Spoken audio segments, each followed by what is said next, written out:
Hello everyone, my name is Joe and welcome back to assembling a new computer. In this case I'm building a i3 4150, and so here's our source 210. In the last video I was screwing in the standoffs after measuring where it is that they need to go by, whoops, oh darn it.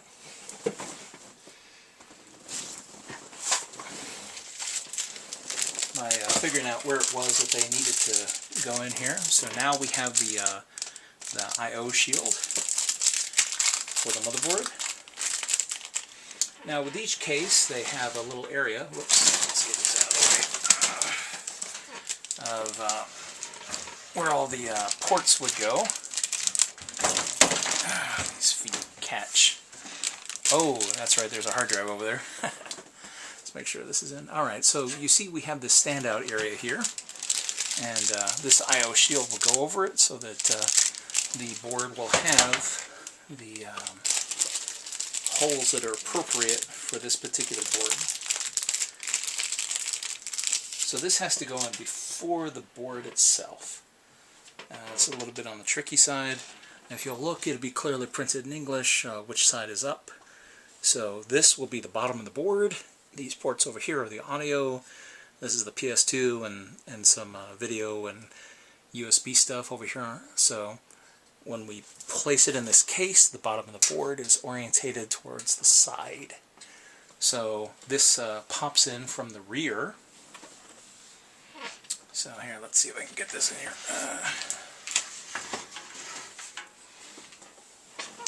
Just trying to make sure. Unfortunately, this camera doesn't have a monitor on it, so I have to get behind it and see where it's going.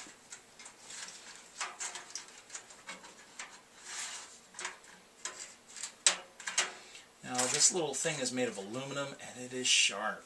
Oh yes. These cases are cut from, you know, various different metals. They're all sharp on the inside, so it's probably not a custom PC until it's tasted blood. Just about every computer that I've ever built has demanded a blood sacrifice. Mine. I don't expect this one to be any different, so let's see whether or not I end up blooding this thing right here on camera.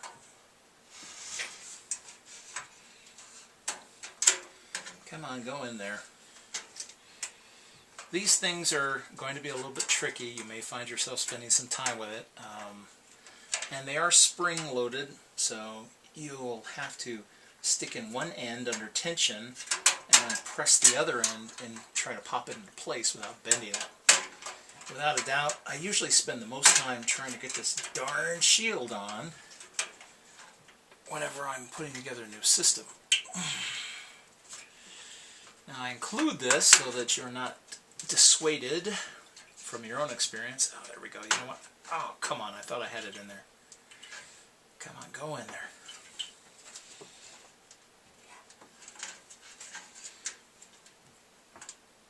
I just want you to know this is completely normal, even for someone who's done this a few times. Ah, there we go. Finally. Finally. You'll know when it's in. You will know when it's in. So here's our completed product.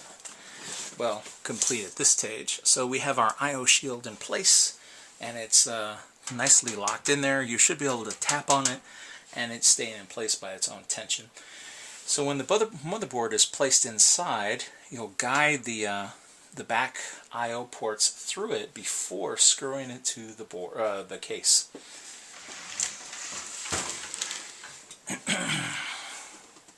So let's make sure we have it all in view.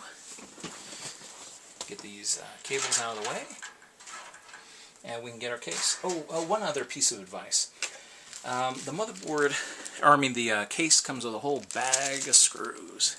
Personally, I've noticed that manufacturers vary in terms of what they consider the appropriate screws for the appropriate job. So it's good to take a screw and test it out and make sure that you have the right screw for the standoff before you're holding the board in there and trying to screw something in. So I test it beforehand. Once I'm sure I have the right style of screw, go in the bag, pull a few of these out, and in this case they gave me, geez, there must be like 25 screws in here. I only need 6. So if I lose a couple, I guess I'm okay. but I'll try not to be quite that clumsy. But if I lost a few, or if my board required more than a few screws, I should be fine. So let's set aside 6 screws, put all the rest in the bag, and I'm ready to begin mounting the board. Now, how you do this is entirely up to you. Some people will lay the case flat, some will stick it in there upright. I'm going to try it upright simply so that you can follow along with me. And you can see exactly how this is done. Like I said, if you run into problems, you're not surprised, because you saw me go through them too.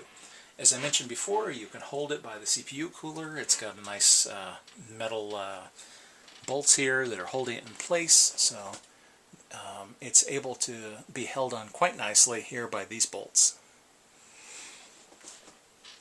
So we just look and see where it lines up. Plus, at the same time, I'm lining it up to be able to go through the back here.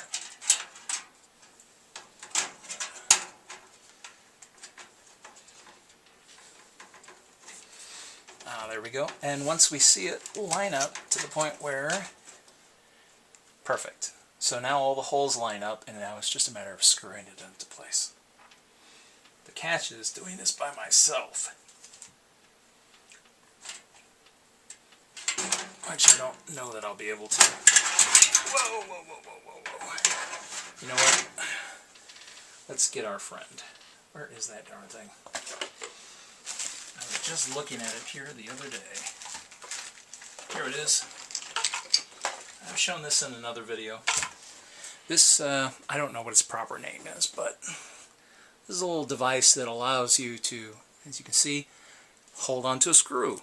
So if you're doing this by yourself, the way that I am, now I can use this to place my screw where I need it to go, and at least get it started. And if I can just place those 2 top screws to hold this in place, then I should be able to do the rest with no problem. Again, this would probably be easier if I was laying down, but I wanted to get everything on camera for you.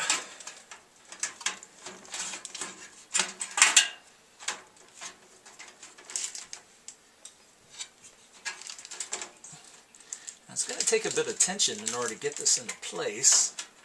There we go, first one in. Hoorah! So all it took was 1 screw, and the motherboard will sit in place. And now with this little guy here, I should be able to get in all the rest of the screws. These things are invaluable. I don't remember what their proper name is, but they come in many little kits for computer repair. They're great for picking up things off of the motherboard like jumpers and whatnot, but they're even better for starting screws, especially when you're, whoops, there it goes, trying to get things into place the way I am. You know what, here, let's get one on the bottom too. There we go.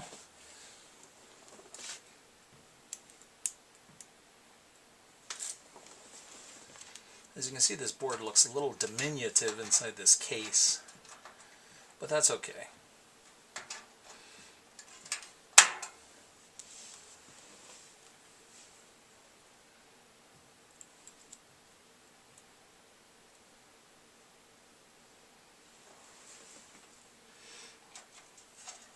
It doesn't have quite the number of ports that some boards have, but it has the most important one. Okay, let's see. And I have my Phillips screwdriver handy, so as I get these in here, I can give them a couple of turns, make sure that they're not going to come out easily. I'm not tightening them down all the way because I want to make sure that they're all in place before I tighten it all the way.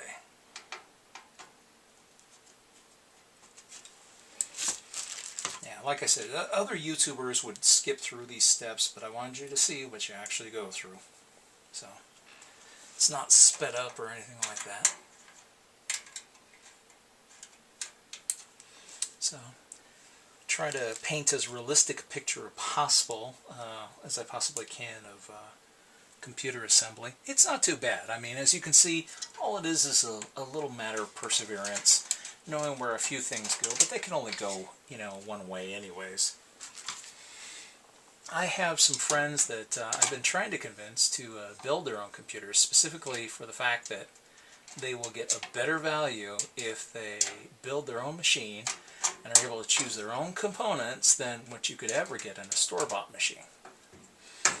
But they're afraid, worried, how difficult might it be, you know, would I get something wrong, yada yada yada, and so I'm hoping that this video will demonstrate to them that it's really not so bad. Anybody can do this. Heck, I've seen stuff on YouTube of 10-year-olds building their own computers. You know, because it's once you understand the basics of how this works, you know, you have to have a motherboard, you have to have a CPU, you have to have a CPU cooler, you have to have a case to screw the whole shebang to, it has to have memory, you have to have some kind of storage, whether it's a hard drive, whether it's a solid state drive, or a CD-ROM drive, or dare I say floppy, if anybody knows what those are anymore. Okay, so with that, our motherboard is now secured to the case. And so in our next segment, we'll look at putting in the power supply.